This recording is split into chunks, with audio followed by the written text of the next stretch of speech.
그 2번, 5번의 2번인데, 그 사람들이 예수님을 붙들어서 왕으로 삼으했던 것이 오늘날 우리에게 어떻게 성취가 될 것인가?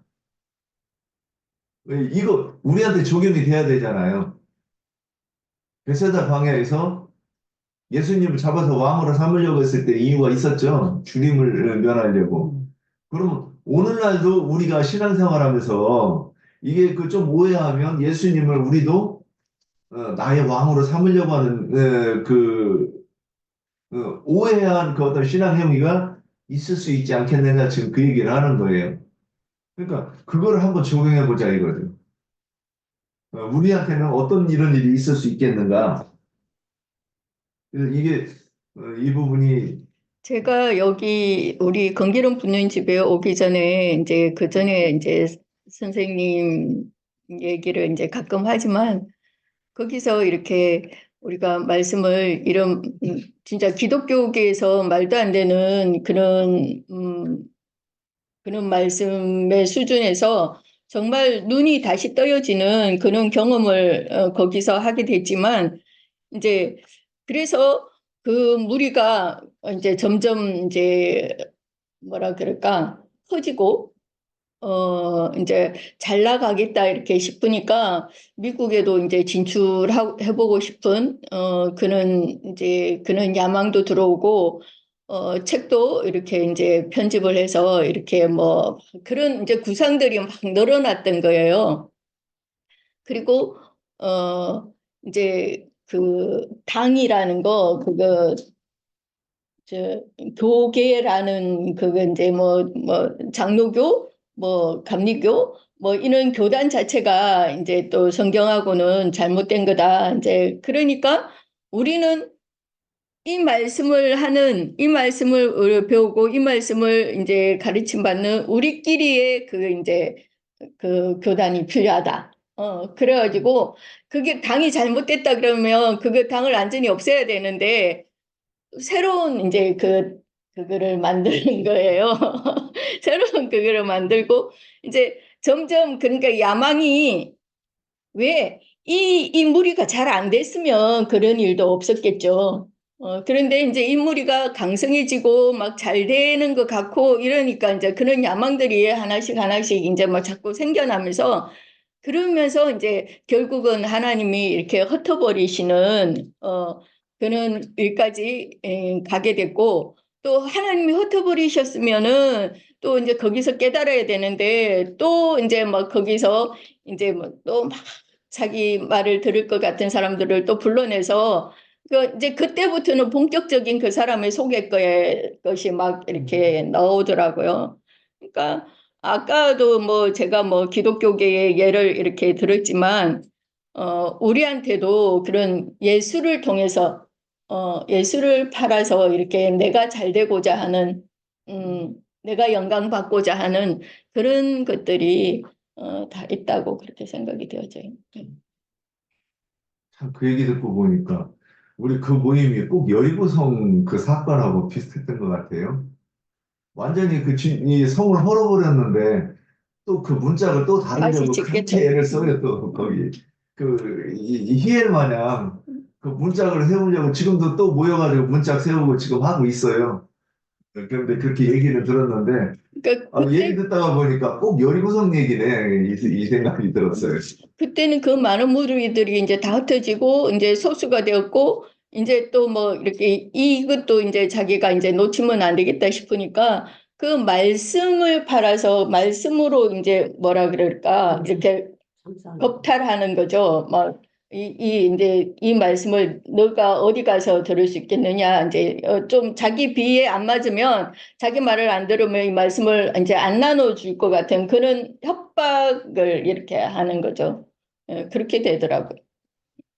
나중에 듣고 보니까 윤석진이도 거의 무릎을 몇 번 꿇고 사죄를 했다고 그러고 그 듣고 보니까 목사들이 여러 시간 무릎을 꿇고 이 사죄를 했더라고요. 나 자르지 말아달라고 이렇게. 예, 하여튼 참 그러니까 그래요. 어떻게 그래서 하면 그러냐고 얼마나 잘하지. 여기에 대해서 잘해요. 또 더 잘하긴 하실 잘해요. 음. 예.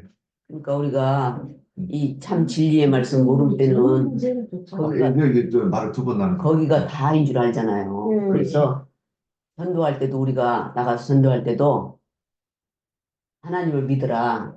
교회 가면 모든 이 질병이든 물질적인 문제든 사업의 문제든 자녀 문제든 다 해결된다. 이렇게 하고 전도를 했어요. 우리도 실전적으로. 그랬는데 그거는 이제 예수를 팔아서 그러니까 목사님이 예수를 팔아서 장사를 한 거죠. 자기 배 채우는 일을 하는 거예요. 근데 그걸 모르고 성도들은 이 참 진리를 모르니까 그게 단 줄 알고 거기에 동요돼서 하라는 대로 하고 있는 거예요. 근데 우리는 이제 이 말씀을 참 진리를 받고 보니까 정말 얼마나 그것이 이 주님이 보실 때 정말 이 주님을 배쳐가는 일이었던가. 그리고 우리나라가 처음 이 복음이 들어올 때 우리나라의 형편이 그 환경이 전쟁 후에 굉장히 힘들고 어려울 때였잖아요. 그러니까 전도가 뭐였어요? 교회 나오면 다 잘 되고 잘 먹고 뭐 잘 되고 축복받고 뭐 전도가 그런 거였잖아요. 병에 걸려도 뭐 병도 다 낫고 뭐 거기서부터 이렇게 출발을 하다 보니까 예. 예. 그리고 또 뭐 저기 뭐야 막 그 헌금을 바로 이 앞에다 갖다 들이대잖아. 그러니까 돈이 없어서도 못 간다는 사람이 많았어. 그런 사람들은 그래도 좀 얼굴이 좀 두꺼웠나 봐요. 그래서 11조를 하면 11조는 목적이 축복받기 위해서 어, 30배, 60배, 100배 축복해 준다니까 11조를 피설 내서라도 해야 돼요. 그랬어요. 모를 때는. 또 안 하면은 또 내가 뭐 좀 잘못될까. 그래서 이제 거기서 조금 더 나가면 서인 11조도 있죠. 네. 그래서 예. 내가 1억을 벌고 싶으면 1,000만 원을 내면 이 하나님하고 계약이 돼가지고 하나님도 어쩔 수 없이 1억을 벌게 해준다는 얘기예요. 참 이게 참 성경에 입각한 이거 참 하나님 이거 이 언약을 하나님이 깨실 수는 없을 것 같아요. 베드로 저기 제자들도 그랬잖아요. 여기 마태복음 4장 21절에 보면 세베대의 아들이 야고보와 요한이라고 그랬잖아요. 네. 야고보와 요한도 그 어머니가 예수님께 데리고 가서 우리 아들들인데 두 아들인데 주의 나라에 임하실 때 하나는 좌편에 하나는 우편에 앉게 해달라고 그런 거나 똑같은 거예요. 우리가. 그런데 그 예수님께서 거기서 언약은 안 하셨어요 그때는. 근데 저도 이제 이렇게 여기서 인용한 말씀이 말라기 3장 10절에 만군의 여호와가 이르노라 너희의 온전한 11조를 청구해 드려 나의 집에 양식이 있게 하고 그것으로 나를 시험하여 내가 하늘문을 열고 너희에게 북을 쌓을 곳이 없도록 붙지 아니하나 뭐라 그랬어요. 그럼 여러분 11조까지 다 부자 됐죠? 다 부자 됐어요? 아니요. 그러면 안 됐으면 하나님하고 이거 소송해야 되잖아요. 저는 소송까지는 안 하고 딱지가 없어가지고 이거 수익증지 끊어가지고 소장을 안 썼고 하나님한테 따진 적은 있어요. 왜 안 주느냐고, 왜 약속을 안 지키느냐고 그랬더니 그분께서 이거 설명을 하셨어야 될 것 같아요 저한테. 이제 그래가지고 금기름 붓는 집에 와 보니까 이게 설명을 그러니까 해주시네. 설명을 하나님이 이제 해주신 거지. 그러니까 그분이 그 설명 안 하시면 불의한 하나님으로 저한테 이 낙이 찍히는 거를 원하지는 않으셨던 것 같아요. 그래서 제가 금기름 붓는 집에 왔는지도 모르겠어요. 이렇게 이성이 안 죽어야 이게 참 믿음에 이를 것 같은데 그러면 우리가 지금까지는 11조를 내면 복을 그 물질적인 복을 준다고 우리가 배웠고 그게 지금 여기서 하나님을 그렇게 나의 욕구를 채워주는 하나님이라고 이렇게 우리가 삼는 것과 그 예수를 왕으로 삼는 것이 똑같지 아니한가 이제 이렇게 보았어요. 그 신명기 28장 1절에서도 내가 내 하나님 여호와의 말씀을 삼가 듣고 내가 오늘날 내게 명하는 그의 모든 명령을 지키면 행하면 내 하나님 여호와께서 너를 세계 모든 민족 위에 어떻게 한다? 뛰어나게 하실 것이라. 이런 하나님 우리 사실 그동안 믿었잖아요. 네. 근데 이 말씀 자세히 읽어보면 되게 재밌어요. 근데 하나님께서 그러면 하늘의 보고를 여는데 비를 내리신대. 그래서 하나님이 보고를 열었으면 다이아몬드로 던져야 되는 거 아니에요? 뭐 금덩어리 다이아몬드 막 손가락 맞을게 해줘야 되는데 하늘에서 떨어지면 맞으면 족사하죠. 그거는 두 번째고요. 일단 그게 맞으면 자 그런데 비를 내리신다고 조금만 자세히 보면 하나님께서 주시는 비가 이른 비 늦은 비 예. 그 초실절 성령과 오순절 성령을 주신다 이렇게 우리가 이해할 수 있는 능력이 없었죠. 자세히 보면 그런 이게 뭔 소리지 할 만한 것이 있음에도 불구하고 육신의 것으로 주는 하나님이라고 딱 이렇게 이미 정해버렸어. 더 이상 다른 것이 안 보이는 거예요. 내가 진리로 이룰 곳이 여러 군데가 이렇게 있음에도 불구하고 이미 거기에 딱 더 이상 딴 게 안 보이는 거예요. 더 이상도 없어. 예. 지금도 그래. 허다하게. 자, 그래서 그리고 또 다윗의 왕이 된 것도 예수 잘 믿어가지고 믿음이 좋아서 왕이 됐다 우리 이런 식으로 배우잖아요. 그러니까 이런 모든 것들이 그러니까 내가 하나님이 이러한 분이시다고 전도를 하는 것이 예전에는 모든 것이 해결되는 하나님, 나의 육신의 형편을 다 해결해 주는 하나님으로 믿었으니까 이게 뭐냐면 다른 하나님이잖아요. 우리가 믿는 하나님은 만물을 새롭게 하시는 하나님, 우리의 속사람을 새롭게 하시는 그 하나님이라고 믿어야 되고 베세다에서도 여기서 얘기하실 때 너희 조상들이 먹고 죽은 떡이 아니라 하나님께서 너에게 주셔가지고 영생하게 하신 떡이 무엇인가를 지금 설명하려고 얘기하시는데 우리는 그거를 이해를 못하고 나의 욕구를 채워주는 그 하나님으로 삼으려고 했었다 이 얘기를 하는 거예요. 근데 주님께서 분명히 말하시죠. 나는 사람에게서는 영광을 취하지 않아. 그리고 당연히 제자들인 그들도 사람의 영광을 취하지 않아야 되는 거죠. 그래서 그 이후로도 이 제자들이 그,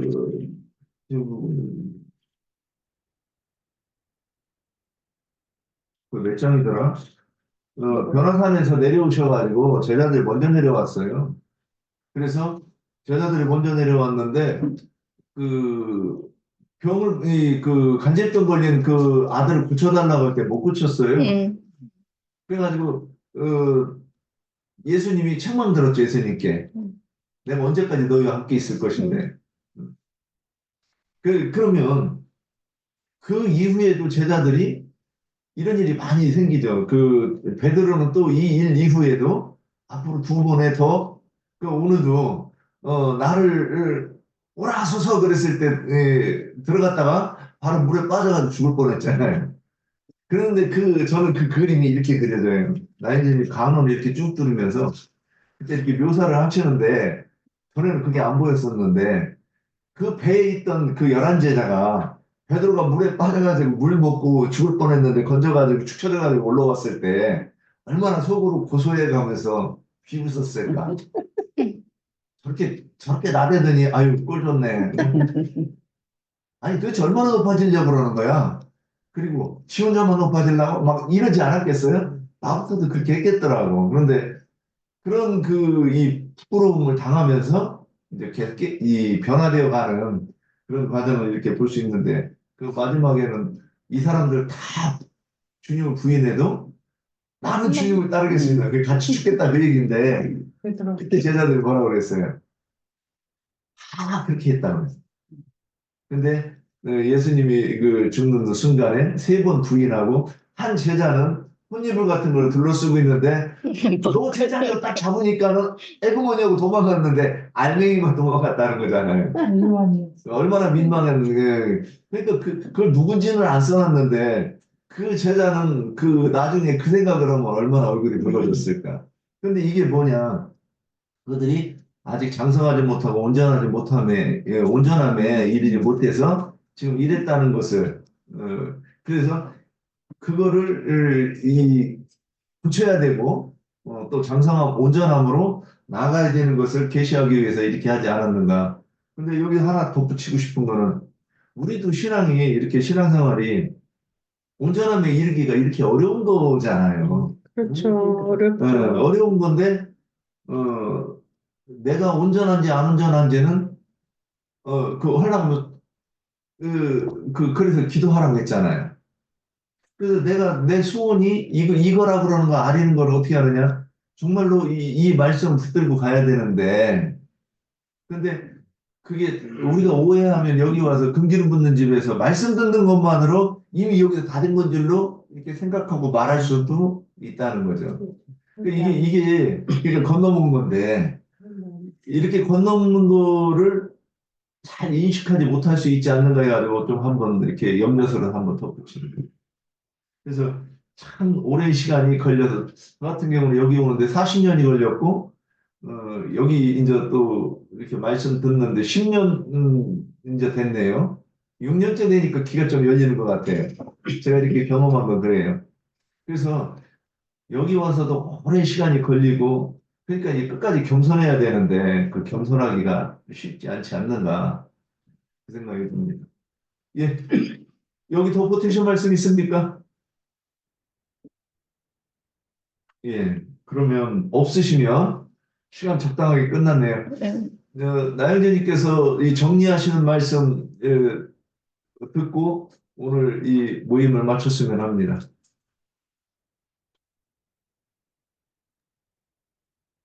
우리 지체들이 너무 그 뭐라 그러나 그 적나라하게 표현들을 참 잘하는 걸 보면서 사람이 예수 믿고 바꿔지는 거는 변화되는 거는 이렇게 바꿔지는 건가 보다 이런 생각을 했네요 오늘은. 에, 에,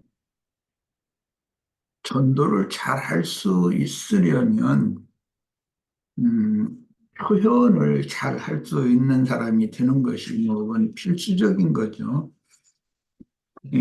메모가 한 5가지를 했는데 이걸 한번 다 사실은 반복되는 말씀이 될 것 같은데 제일 중요한 거는 이제 말씀을 받으면 반드시 받은 말씀이 그 사람 자신을 이루게 하는 그런 방편으로 외부적인 그 말씀으로 인한 환난과 박해를 당연히 하나님이 보내신다는 것이고, 밤바다에서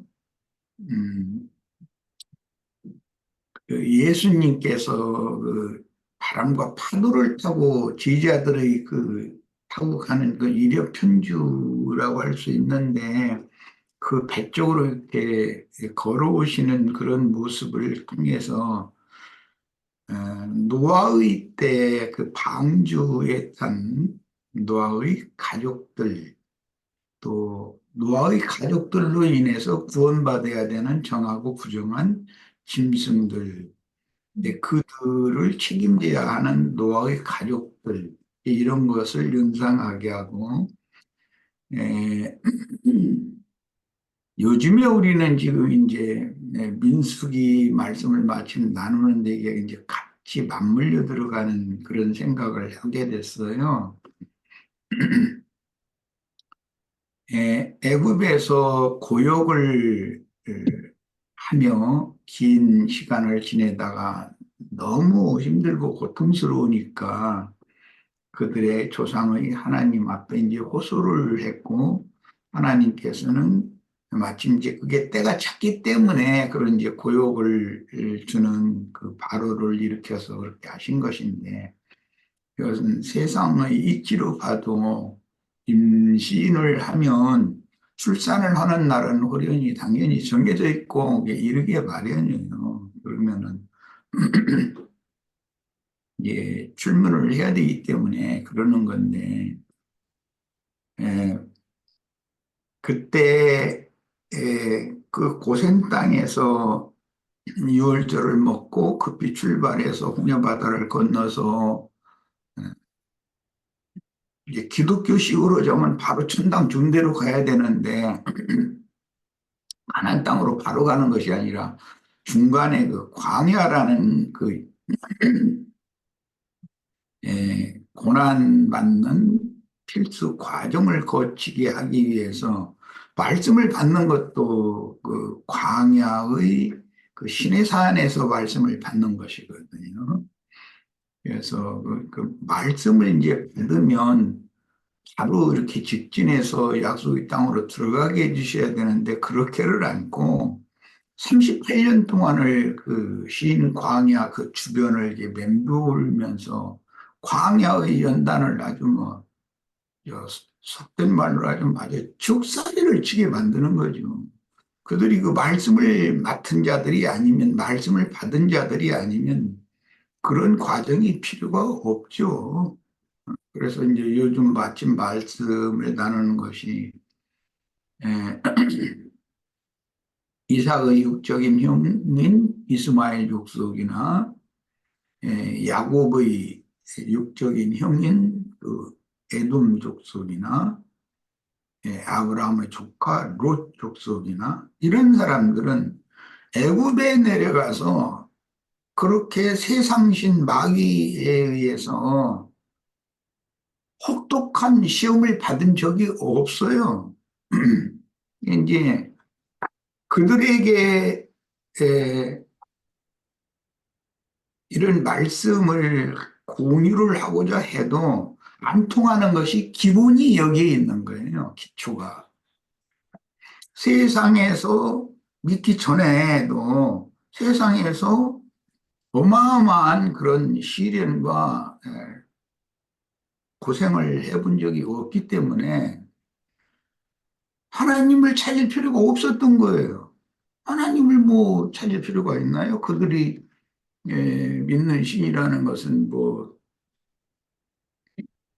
이제 대표적으로 바알신과 아세라신 육적인 세상에 속하고 땅에 속한 복을 내리는 그런 자연인들의 신을 숭배하면서 살아왔었기 때문에 히브리인들의 유일신을 섬기는 것에 대해서는 전혀 이해가 없어요. 다신주의 그 가나안 족속의 다신 오늘날 기독교는 이제 뭐 삼위일체라고 그러는데 요 하나님이 세 분이면서 또 한 분이다 뭐 이런 이상한 그런 얘기나 주장하려고 그러고 그거 절대 놓지 않으려고 그래요. 그 사람들은 아브라함의 영적 자손들이 아니라는 것이에요. 뭐 길게 얘기할 필요도 없어요. 그 사람들은 거짓 형제인 것이죠. 신약의 용어로 말하자면.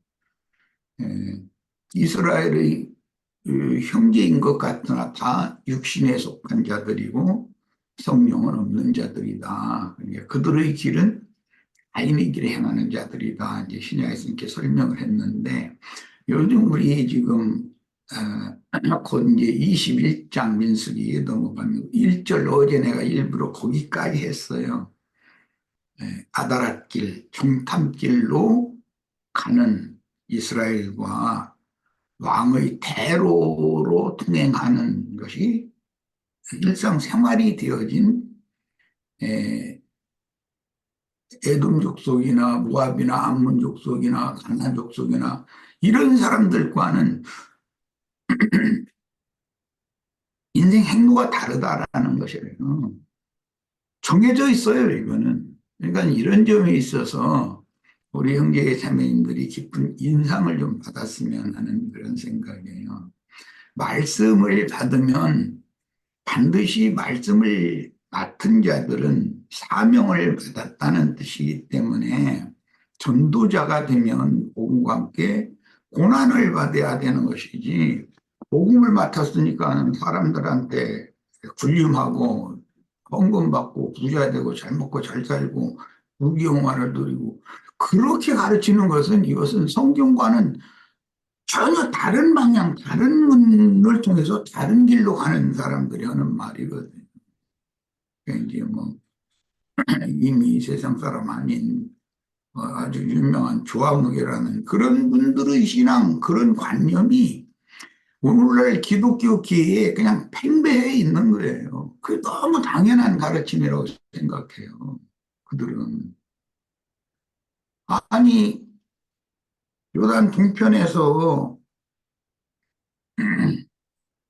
갈릴리 바다 동편은 지금 요단강 그 동편 그 두 지파 반의 기업이 있는 그것을 상징하는 말인데 이제 그것이 이제 신약에서 표적으로 나타나는 말인 건데 그럼 동편에서 말씀을 받았어요. 요단 동편의 광야에서. 그러면 평탄한 길로 가야 되잖아요. 기독교식으로 말하자면.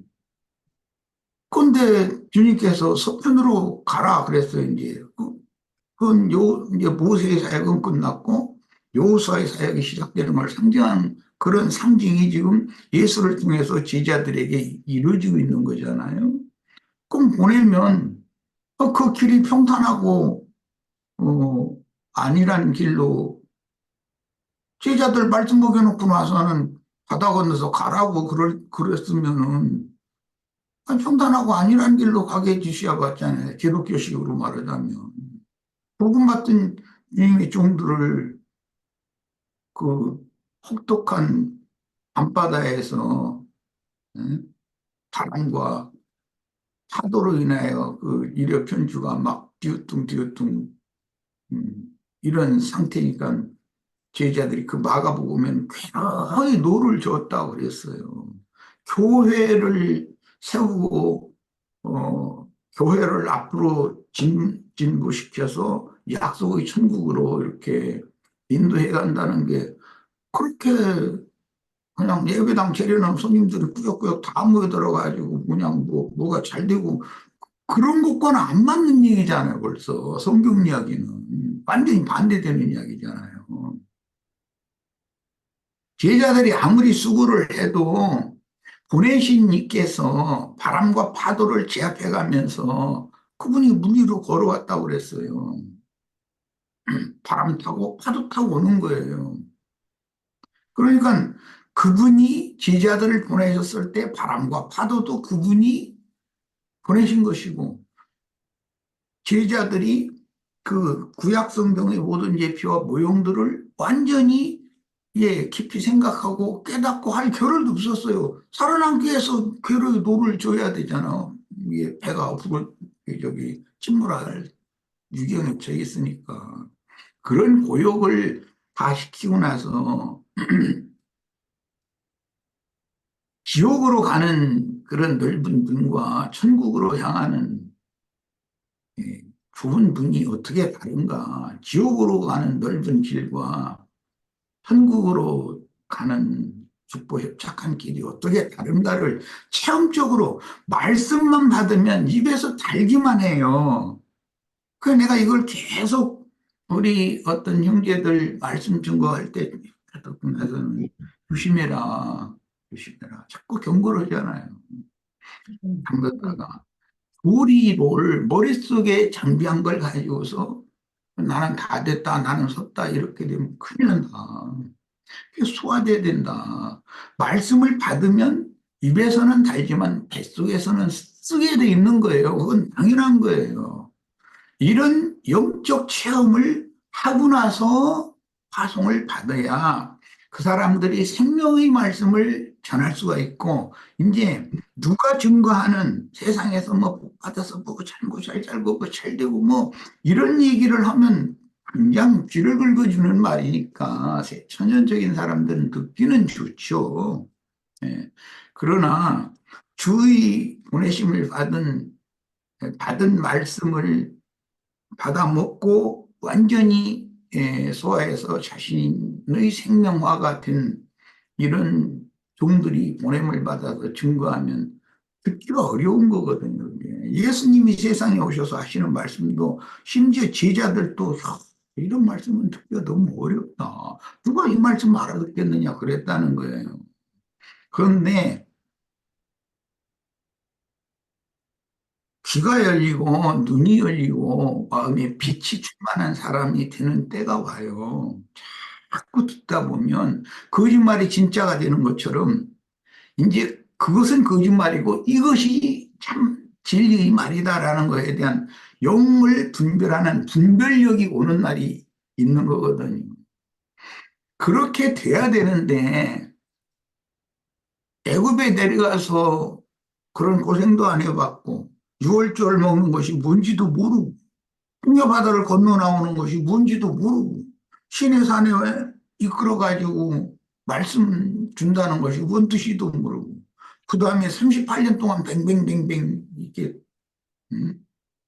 광야 연단을 그것도 뭐 1, 2년이면 그냥 아이고 나 죽었어 하고서 1, 2년 참고 견디면 뭐 세월이 좋아지겠지 이제 그런다면 그건 세상 사람의 생각과 같은 거지만 이거는 아니 40년을 꼭 채워야 된다고 이렇게 뱅뱅뱅뱅 돌리는 기간이 너무 긴단 말이에요.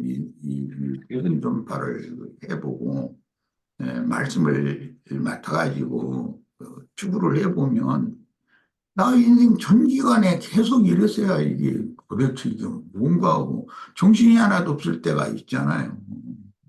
그런데 결국은 하나님은 갑절로 복을 주시는 것은 이미 약속된 것이기 때문에 영의 일만 잘 되게 하는 게 아니라 이제 육의 일도 잘 되게 해 주셔요. 그런데 우선은 그걸 받을 만한 사람을 만들어 놓는 것이 그렇게 긴 시간이 걸린다는 얘기거든요.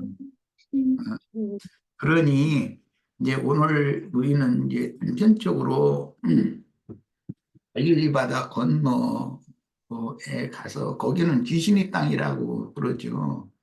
그게 저기 무덤 사이에서 군대 귀신 들린 자들이 나온 장소가 그게 갈릴리 바다 그 건너편 동편이잖아요. 그럼 무슨 귀신이겠어요? 그게 종교 귀신 아니겠어요? 응. 그런데 그 기업을 유대인들이 율법으로 미리 정복을 한 거예요. 모세와 함께.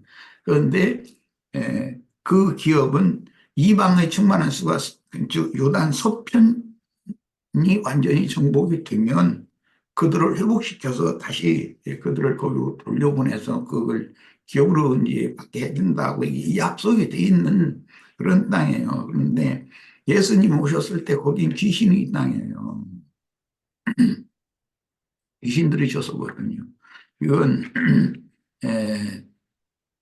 우리들이 이제 이런 말씀에 대해서 깊은 이해가 좀 필요한 것 같고 그 다음에 말씀을 생명과와 생명수로 먹고 마시는 그 수준이 되도록 사람을 그렇게 만들어 놔야 약속을 이루는 건 갑절의 복을 주는 거거든요. 하늘과 땅의 모든 권세 그게 이제 갑절의 복인데 예수님이 부활 후에 제자들을 다시 파송하실 때 영이 파송하시는 거예요. 그때는 아버지께서 나에게 하늘과 땅의 모든 권위를 나에게 주셨다. 나는 이것을 너에게 주고자 한다는 얘기. 이게 갑절의 복을 주는 얘기잖아요. 그런데 세상 사고에 완전히 점철되어져서 굳어진 사람들은 복을 받는다. 또 뭐 예를 들어 갑절로 복을 받는다. 그러면은 뭐 월세 살던 사람이 전세 거쳐서 내 집을 산다. 뭐 이런 식으로 해석을 해버리는 거예요. 땅에 속한 것으로 해석을 다 해버리는 거예요. 그런데 성경의 최고 최상의 복이 빌립보서 3장 8절로 9절 이건 내가 읽겠습니다. 또한 모든 것을 해로 여김은 바울 사도가 그게 셋째 하늘로 이끌림을 받아가지고 사람의 말로는 가히 일러줘도 알아듣지도 못하고 오히려 반대만 하고 대적할 수밖에 없는 걸 보고 보여주셨고 들려주셨거든요.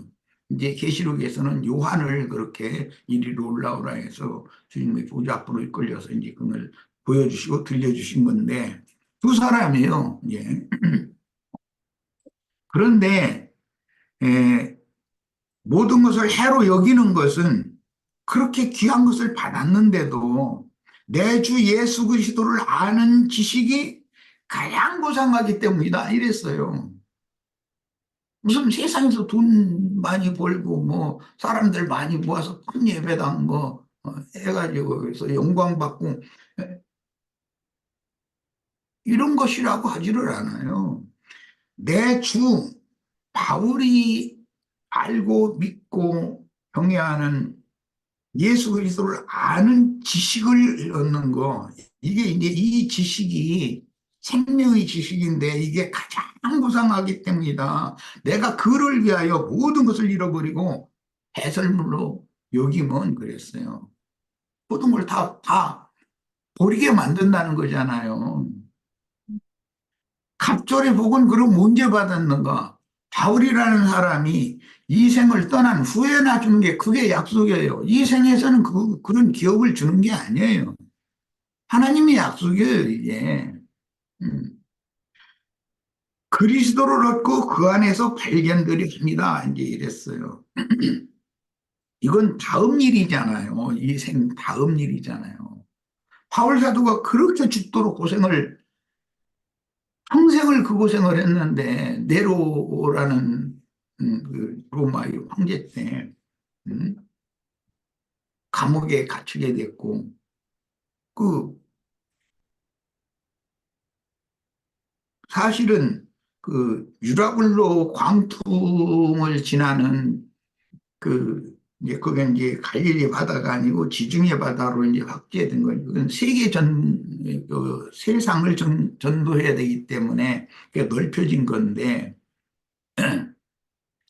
지중해를 건너서 유라굴로 광풍을 다 경험을 하고 로마에 도착을 해서 감옥에 갇혔다가 일시 풀려났다가 2차 감옥에 투옥이 됐을 때 이제는 하나님의 약속이 이루어지는 때거든요.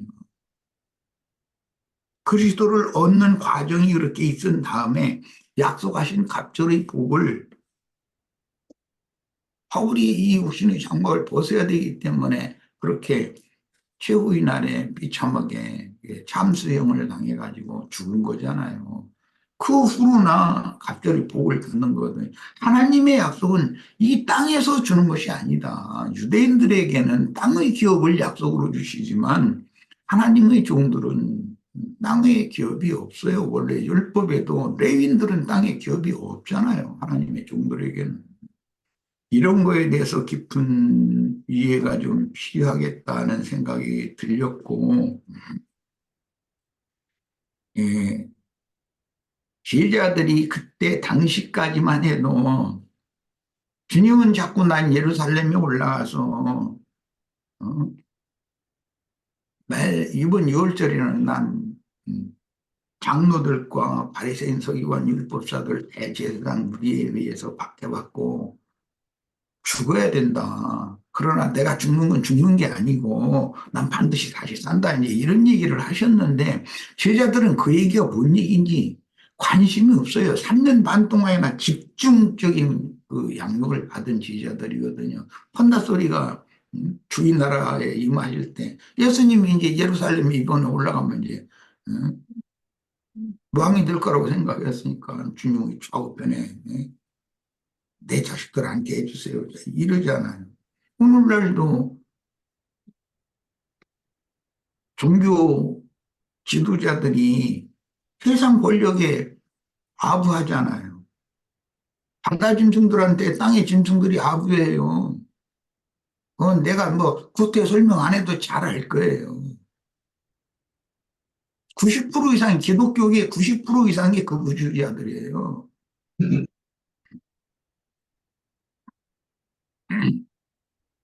세상 권력에 아부하는 자들이 있고 하나님과 하나님의 나라를 위해서 죽도록 충성하는 증인들이 있어요. 증인들은 이 생에 살아서 땅에 어떤 복을 받는 약속을 한 게 아니에요.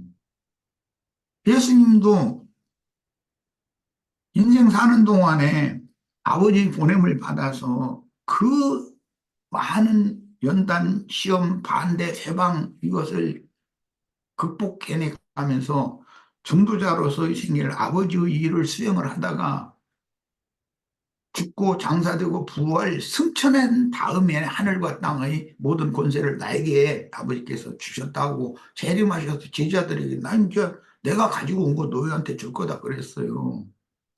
항상 이 생에서 우리 형제 자매님들 나같이 복음 전하는 사람 만나면 세상에 속한 미련, 그 땅에 속한 어떤 소망 이거 끊으셔야 돼요.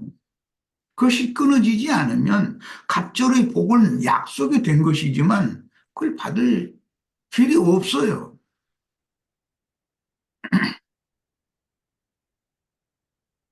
예, 요즘에 우리 이제 그 민수기에서 왕의 대로와 아다림길 즉 38년 전에 정탐들이 비밀리 은밀히 갔던 그 좁작한 길, 주님께서는 이제 그 새롭고 산 길을 그분이 개척을 하셔서 어? 길을 열어놓으신 걸로 이제 히브리서에서는 이렇게 표현을 했는데 그 길을 오늘 이런 말씀을 통해서 우리가 끝까지 정말로 끝까지 따라갈 수 있는 그런 믿음을 지키는 믿음을 지키고 주님이 약속하신 저의 복을 받는 그런 에, 축복의 사람, 복 받은 사람들이 다 되는 그런 결정적인 계기가 되는 시간이 되기를 바라요. 네, 그 갑절의 복은 이삭이 야곱을 그 애선 줄 알고서 축복을 한 것이 그 갑절의 복이에요. 그런데 그 복의 내용이 하늘의 이슬과 땅의 기름짐의 복이다. 이렇게 하늘과 땅의 복을 얘기를 했어요.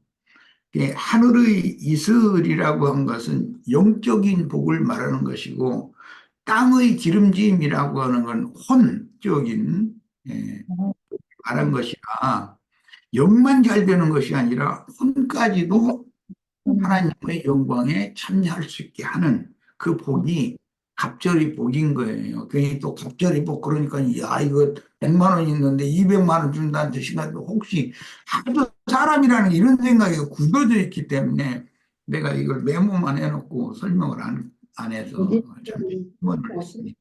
갑절의 복을 다 받으시길 바랍니다. 아멘. 네.